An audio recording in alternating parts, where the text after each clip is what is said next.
Hello, it's Jimmy here at O'Reilly's. I'm looking at a Ford Transit Custom Tourneo here. Okay, so we'll start the vehicle up.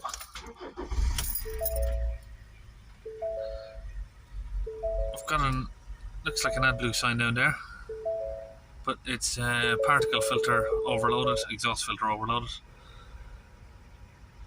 Got a spanner and the engine light on there. Okay, we're having a look at live data. We've got 2021 millibars on the particle filter. Soot loading is calculated at 222%. Soot in the oil as well. He said he's had the oil changed, but they just didn't know how to reset it. So the cause of the DPF blocking in this vehicle is it's been in an accident. So he's changed these sensors, air mass sensor, DPF pressure sensor, air mass sensor, and the particle matter sensor.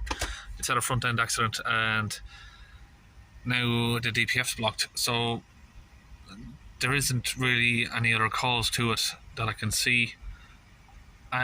What is weird is we don't have any AdBlue faults, although it's saying that there is. Maybe that was because of the matter sensor here, but that's been replaced. We have got soot restriction, and the vehicle condition's incorrect. Don't have any AdBlue faults, so maybe that just needs resetting.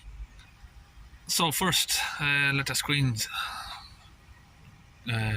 get clear, whatever the word is. I lost my my brain's a little bit dead today. Let the screen focus was what I was trying to say. Let's see if we've got resets for the particle system or the AdBlue system.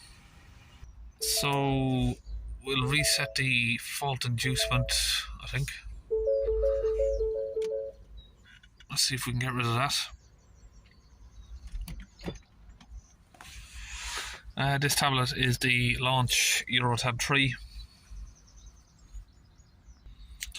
Right, I don't know which one of these codes, but let's just reset that one at first. Okay, so we're raising the vehicle speed up to 2000 RPM, and we need to wait until the pressure rises.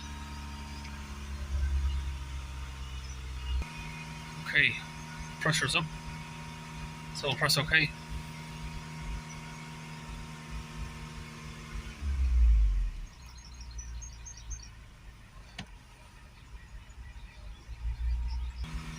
Okay, so it's just checking the AdBlue system for what other faults is still leaving the light on. So the only one there is the particle filter.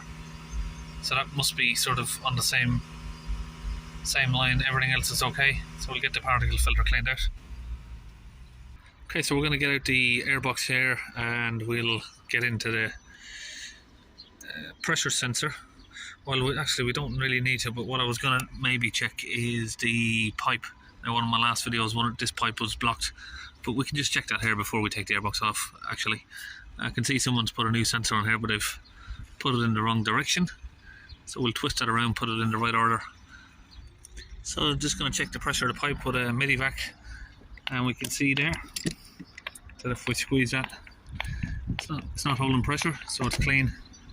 Okay, so I've mixed up some of the launch DPF cleaner here, and I've put it into the pressurized gun. I'm going to connect that up to the compressor, and we'll get that sprayed into the DPF of the van here. So we've got the compressor here ready, it's all hooked up, and we've got it hooked directly into that inlet pressure hose there to the DPF.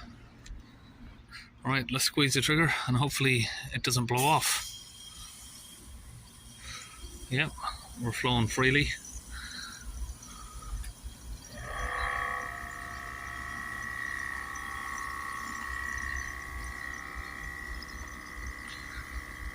Just going to squeeze all our fluid in there continuously without stopping.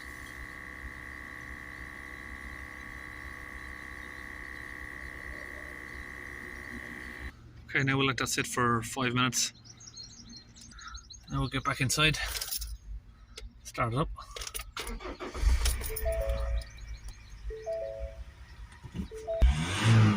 Give it a few revs.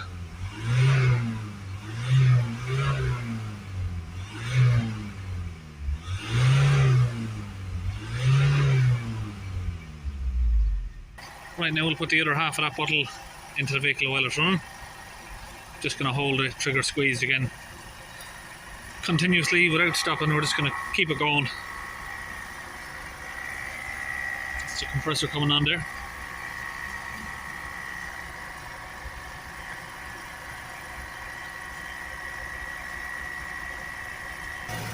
Right, don't know if you can see that, just down there.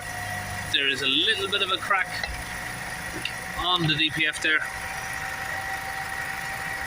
Just around that inlet pressure hose.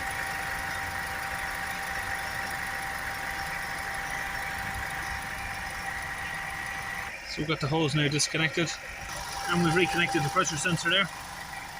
Okay, we'll hold the revs up around about 3000 RPM. So we're coming down slowly, down from about 125, I think it was, and we started off there again on this test at around about 105. So it's coming down slowly, but should start coming down soon. Give it a few spike revs, up and down. See where we're idling at. 12 so far.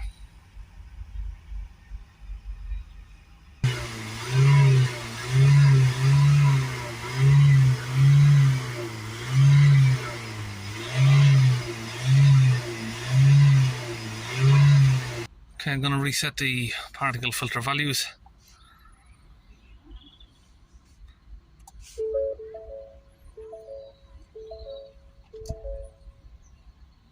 Okay, so that needs to power down now. And that's complete now. Now we'll try to clear the codes. Let's just read if there's any still there. We might need to do some more resets. All the codes are cleared.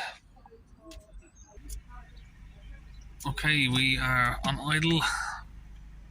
So we've now got it down to there. Okay, so a little bit later there, we've managed to get the sensor down to around about 5-6 millibars there. So that's it, we're all finished, and I'll see you on our next video.